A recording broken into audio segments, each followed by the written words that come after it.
Okay, in today's class, let us go to the next topic, calculus. Now, this is a really important topic for solving problems in physics, right? Now, this is for everybody, so it doesn't matter if you're a bio-CS student, so you have to learn this, all right? There is no other way, okay? Right, now, calculus, to put it in a simple terms, you can say it actually deals with observing the changes in, you can, for now, you can remember it as the you can observe the changes in independent variable, okay? Otherwise, let us say changes in dependent variable, okay? Now, with respect to the changes in the independent variable, okay? Changes in dependent variable with respect to changes in independent variable. Now, I think you have a good idea about this. You have a good idea about this dependent variable and independent variable, right? Now, what is this? For example, if you take a function, okay? Now, before diving into this actual calculus here, so we need to define few terms. We'll define that. Say this is x, y, like that, okay? Right. Now, if I write y is equal to, say, I'll write the equation y is equal to mx plus c, okay? So you will get a straight line, let us say, okay? You will get a straight line, and this value is nothing but the y-intercept, so which is c, okay? Right, now here you can keep giving values to x. You can say, I think you have done this, right? If x is equal to 1, so we'll calculate y is equal to m can be some number. So what is m is basically, for a straight line it is defined like this, correct? So m is delta y divided by delta x.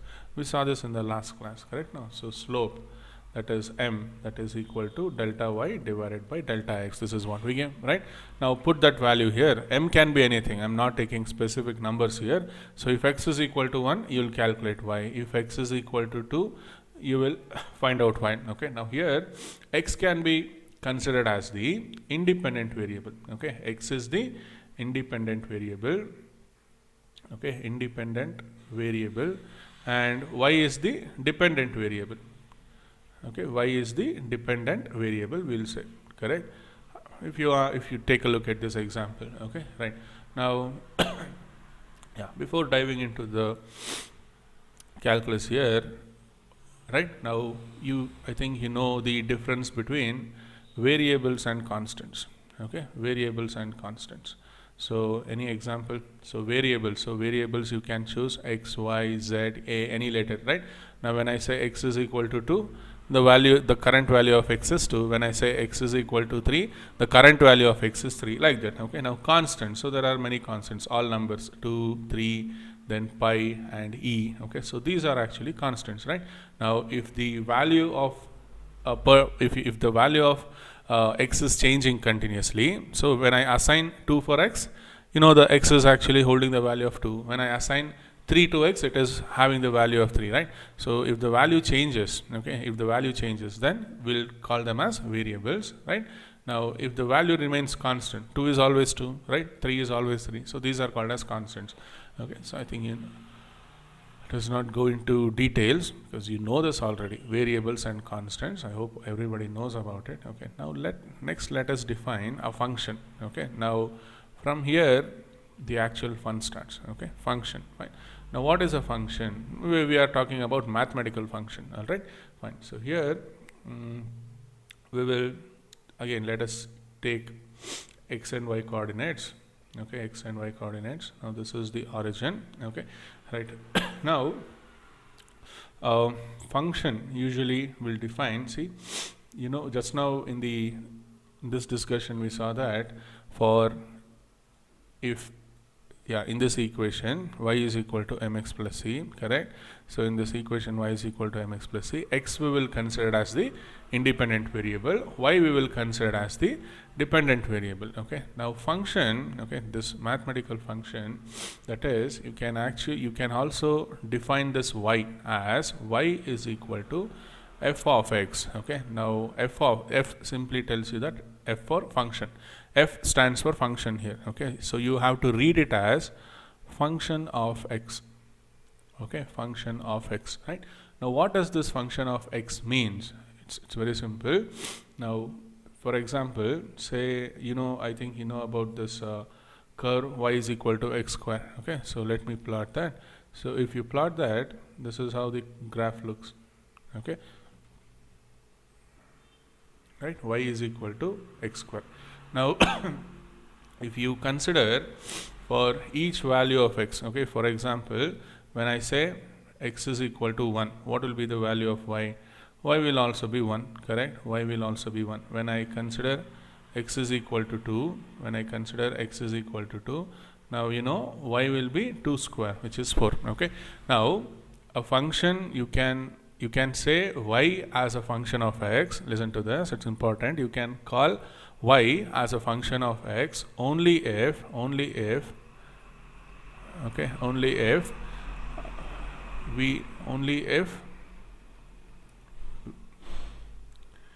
have a definite value of y for a given x. Okay, we need to have a definite value for a y, single valued value, definite single value. Okay, single definite value, you can say. That means for each x, okay, for example, when I say x is equal to 1, I need to get y as 1 only. I should not get y as 1 and some other number. So you need to have a definite value of y. Only then you can say that y is a function of x. Otherwise, you cannot call it as a function of x. Okay, so only if we have a definite value of y for a given x. Okay, right. Now if you have observed this graph carefully, again I'm going to draw the same. Y is equal to x square. Okay, so let us take x and negative x. Okay, now actually the function, it looks something like this. This function you have learnt in your 10th standard probably, correct? So this is actually a parabola, we'll say. Okay, this is actually a parabolic function. Okay, what it tells you is, so for x is equal to 1, for x is equal to 1 and x is equal to minus 1. So what do you have? If x is 1, y is equal to 1 square, you'll get 1. If x is equal to minus 1, so y is still 1, right? So for x is equal to 1 and minus 1, okay, for x is equal to 1 and minus 1, we are getting the value of y to be 1. Okay, now if x is equal to 2 or minus 2, okay, x is equal to 2 or minus 2, we are getting the value to be 4. Okay, we are getting the value to be 4, right? Yeah, somewhere here we are getting the value to be 4, right? See, here you should not confuse that. Okay, so we are getting two values of x. It's not like that. See, x can vary as it wants, right? But at the given x, okay, for example, you see at x is equal to 1. Okay, at x is equal to 1, what was the value of y? The value of y was 1, correct? Now also at x is equal to minus 1, you have the value of y to be 1. Okay, so this is not a problem. So you can consider this y is equal to x square as a valid function of x. Okay, y is equal to x square, we'll call it as function of x. Okay, what is the in this statement I have told you, we can call a function as a function only if, for example, y you can call as a function of x only if we have a definite value of x. Okay, sorry, definite. Okay, this is not there. One second. Yeah, only if we have a definite value of y for a given x. Is it not? Fine. Now, otherwise it is not a function. Now, what does this otherwise means? Okay, now let me give you an example. Say, let us consider this x. You can consider minus x also, not a problem. And minus y also.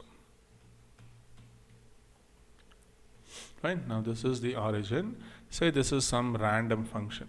Okay, this function can be defined by some equation. Okay, now let us call it as f of x, right? Now this is y and x, right? Now what you can observe is at each and every value of x, okay, so you can completely go through all the values which are present on the x-axis. For example, you can start here. We can start on the negative x-axis. Okay, now for this value of x, are you getting a definite value for y? Yes. For this value of x, are you getting a definite value of y? Yes, Correct.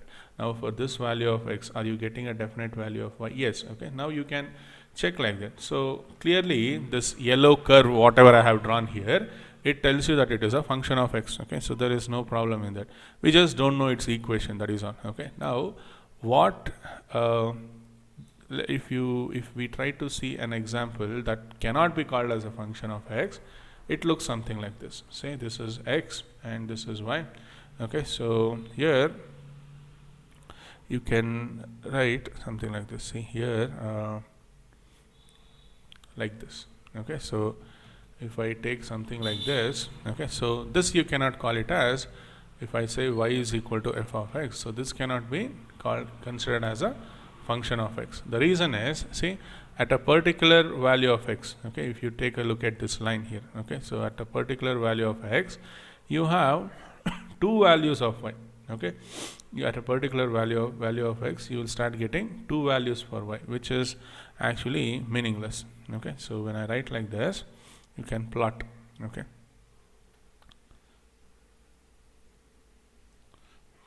fine. So we are getting two values for y. At a particular x, we are getting two values for y. Is it so? So I can say at x is equal to 1, so y is equal to 1 and y is equal to some 9. Okay, so this is actually meaningless. So therefore this cannot be considered as a function. Okay, you cannot write, you can say it is not a function of x. Okay, because at a given value of x, you have to get a single definite value for y. Did we get it? No. So therefore this cannot be considered as a function of x. Okay, right. I hope it is clear for you. Fine. So what did we see? We saw variables. So its value keeps changing. Constants, its value will be fixed. All right. Then yesterday you have a bit idea from yesterday's class. I think you have a bit idea on the slope, right? Slope of a line. Fine. So because we will be using it now. All right. Right. So these are the fundamentals required for calculus. Okay. Right. Now as I told you, this calculus mainly it deals with observing changes. Okay. Observing changes in one variable with respect to the changes in other variable. Okay. So those are can call them as dependent variable and independent variable. Not a problem. Right. Right. Now let us head to calculus again. We have all the concepts needed for understanding calculus. Okay. Now under calculus we have two types. Okay. So we have two branches, you can say. We have two branches under calculus. So that is, first one we'll call it as differential calculus. Differential calculus. Okay. And the next one is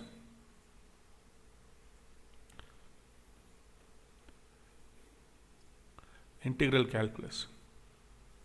Integral calculus. Okay. So we can name like this: differential calculus, integral calculus. Otherwise the common names what we use is differentiation and integration. That is all. Okay. Differentiation you can say, integration you can say. Okay. Differentiation and integration. Right. Now let us go to the first topic, differentiation.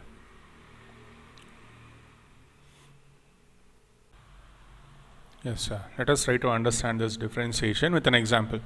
Fine. Now let us draw a curve. Okay, say this curve actually represents a function of x. Okay, function of x. So you can say y as a function of x. Okay.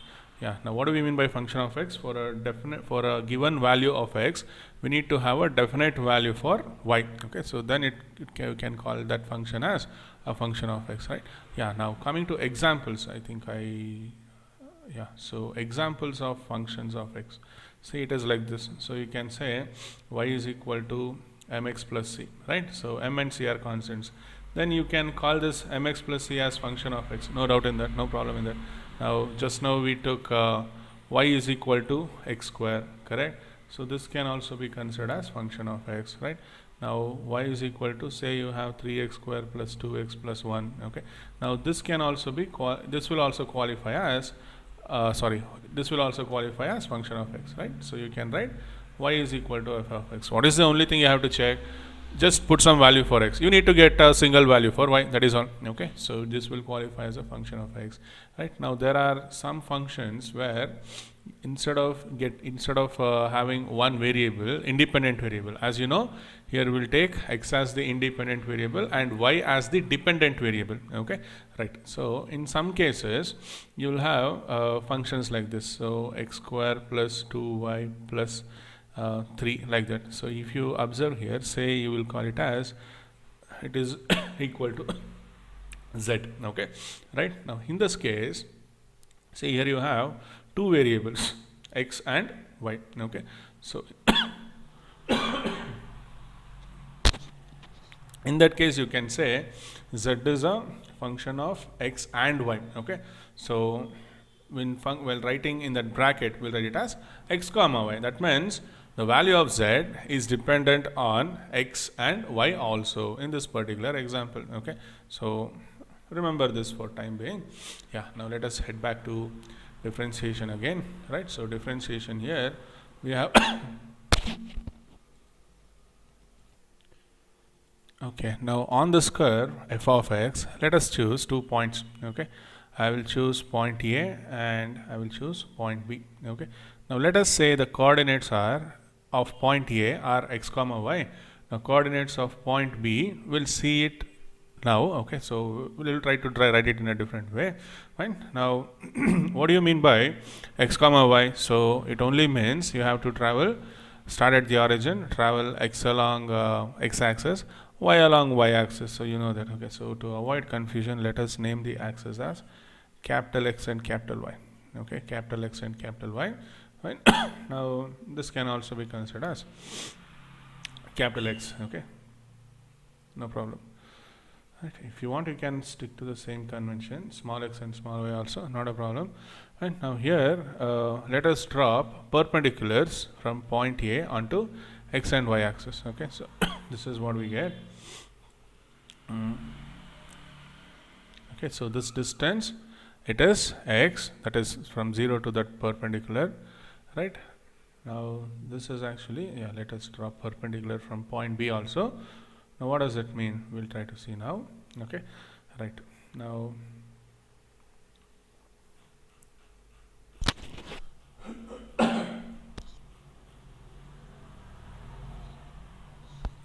yes, we'll drop perpendicular from point A onto y axis now. Okay, right. So these are the perpendicular lines. Okay, now yeah, so let us define the coordinates of point B with respect to coordinates of point A. Okay, so what does it mean? Let us try to understand. Okay, now here, okay, yeah, here this distance, right? So this distance is actually x. Now this distance is y. Okay, now you have reached point A. When you have to reach point A, go x along x-axis and y along y-axis, we have set, right? Now you have to reach point B. Now assume that you have already reached point A. Okay, you have already reached point A, right? Now to reach point B, how much is the distance you have to travel? So this is the distance which you have to travel, correct? You have already reached point A, so you just have to travel delta x along x-axis and delta y along y-axis, correct? And you have to reach delta y along y-axis. Okay, so this I will put it here. Fine, so this I will put it here. So you have to travel delta x along x-axis and you have to travel delta y along y-axis. Okay, so what can be the coordinates of this point B now? So you can write it as x plus delta x comma y plus delta y. Okay, now what is this delta x delta y? See, delta x delta y, you can, for timing, you can remember as the change, small change. Okay, small change, that is when you go from A to B. Okay, for example, say this is 2 comma 3 and this is 3 comma 4, let us say. Okay, 3 comma 5, let us say. Okay, just for example say. Now what is that? X is 2, x plus delta x 3, delta x is 3. So what can be this delta x? So this delta x, it is 1. When I take these examples, 2 comma 3 and 3 comma 5. Okay, so delta x will be 1. Now when you go from 3 to 5, what is the change? How much? What is the change from 3 to 5? 3 to 5, the change is 2. Okay, so delta y. Okay, so delta y is actually 2. Fine. So delta y is 2, delta x is 1. Okay. So I have given you an example. For just have to remember that delta x or delta y tells you that it is a small change. Okay. Right. Fine. Okay. Now let us proceed. So let me drop the perpendicular here.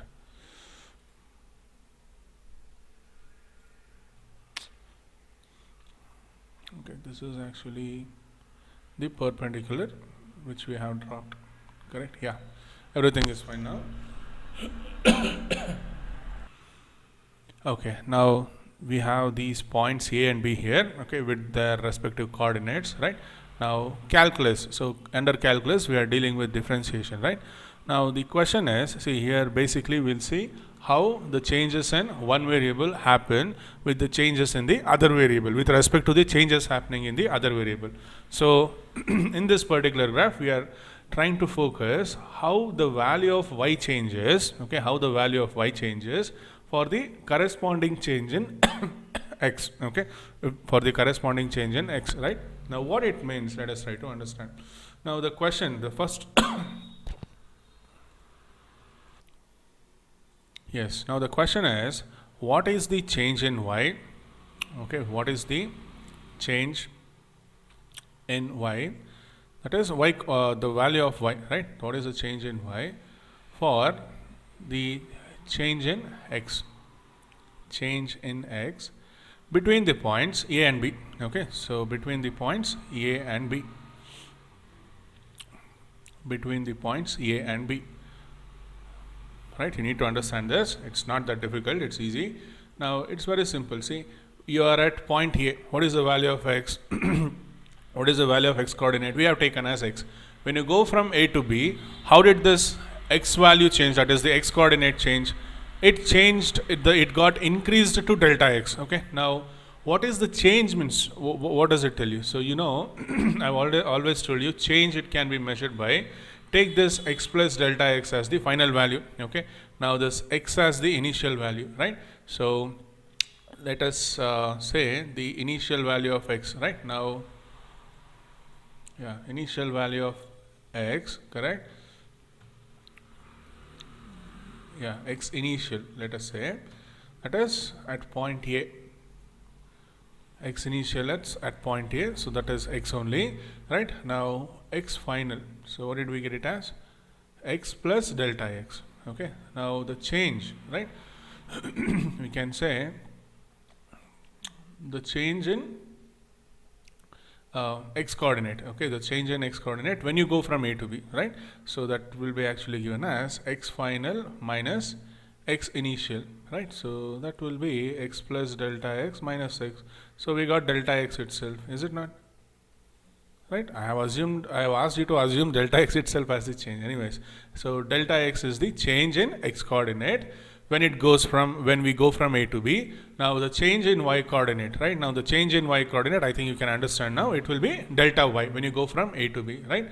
Now the change, right? So let us try to take the ratio, fine? So if you try to write the ratio here, so you will get something like this. So what we'll do is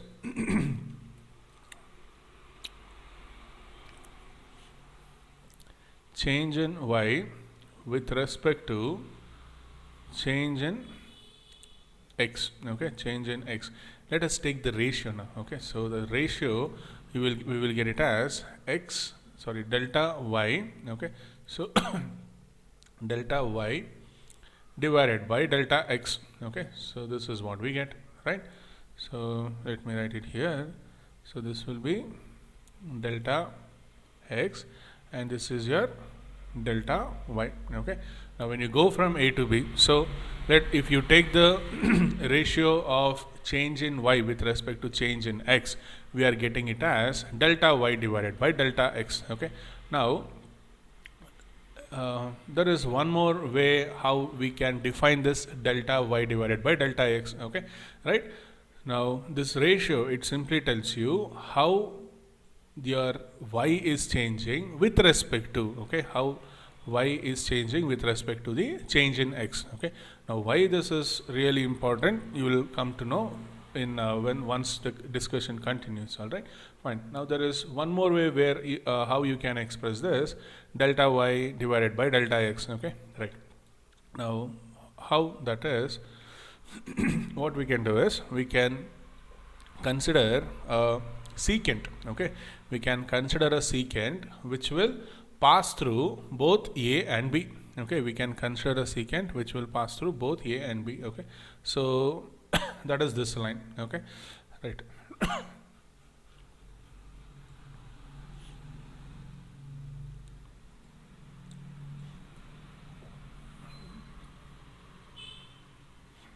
So this is the secant which passes through a and b. Fine. Now don't you think delta y by c, what is a secant? Secant, I think you know about tangent and secant, right? Now tangent, it is the line which touches the circle at only one point, right? So this will call it as tangent. Now speaking of a circle, and if you have a line which will pass through, which will cut the circle, so that it will pass through 2 points of the circumference. So this will call it as secant, right? Now we can actually define a secant for a curve. Okay, see here f of x I have taken it as some curve, right? Now each and every portion of a curve, it can be imagined to be a part of a circle, correct? Now if I draw a curve like this, correct? Now if you consider this portion, if you consider this small portion, and if you complete it, the small portion, it looks like the part of this circle, this imaginary circle, is it not? So we have to keep this concept in mind. Fine, right? Now that secant which is passing through a and b, right? Now can I express this delta y divided by delta x as something related to the secant? Yes. So as you know, in last class, in yesterday's class, we have discussed the ratio of change in y coordinate to the change in x coordinate, right? So that is delta y by delta x with respect to that secant. See, through that, say what is secant here on that graph, it looks like a straight line, right? Now on that on the secant, these 2 points a and b, so they are actually the points on that secant also, is it not? So delta y by delta x, it will actually give you the slope of the secant. Okay, it will actually give you the slope of the secant. Okay, now you can also consider the angle what the secant makes with respect to x-axis. Okay, so that can be considered as theta here. Okay, so slope of secant, you can also write it as tan theta. Okay, we can also write it as tan theta. Fine, slope of secant, you can also write it as tan theta. Say this is the angle made by the secant. Okay, right, with respect to positive x-axis. All right, fine. So yeah,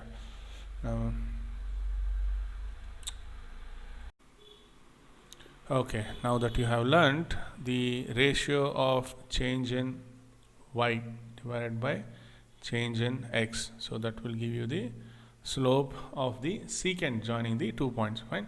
Now this delta y by delta x, okay, so here that is with respect to the points a and b, right? We are just focusing that when you go from a to b, what is the change in x and what is the change in y, just get the ratio of change in y to the change in x. Okay, so this will call it as average change. We need to remember this, average change in y. Okay, average change, it actually tells you delta y. Okay, change means delta y, so no need to write average change in delta y, you need not write. Okay, average change in y with respect to, okay, with respect to the change in x. Okay, average change in y with respect to the change in x. Fine, right? So ratio, that is ratio of average change, ratio of average change in y with respect to the change in x. Okay, so that will give you the slope of, slope of the secant. Fine. Now let us take one example here. Right now here, say theta is something like just for example, I'm taking, say theta is actually 30 degrees. Okay, so what do I get? Delta y by delta x is equal to tan theta. You can also write it as tan theta, is it not? So delta y divided by delta x is equal to actually tan theta that is 1 by root 3. Now you can say 1 divided by 1.73. How much will get that? 1 divided by 1.7. Okay, so it is 0.588, 0.6 let us say. Okay, so delta y divided by delta x is equal to 0.6. Now what it means you need to understand here, right? Now let us simply cross multiply, right? So delta y, it is 0.6 times delta x, that is change in y. Okay, change in y is 0.6 times the change in x. Okay, change in x between the points a and b. So this is important, change in x between the points a and b. Okay, now if you choose the points, if the points are different, then the change will also that is delta y divided by delta x, this value will also change depending on the points what you have chosen. It depends on the points chosen. Now let us try to take this example and we'll wind up the class. Okay, yeah, it takes a long time. Fine. Now what we'll do is say the curve extends. Okay, the curve y is equal to x square, let us extend it. I have just drawn a part of it. Say it is extended like this. Okay, now let me write one more diagram. Yes, in the previous example I had taken points a and b, right? Now we got delta y divided by delta x is equal to 0.6. So what does that tell you? The change in y is 0.6 times the change in x over the region AB. Okay, that is in between the points AB, right?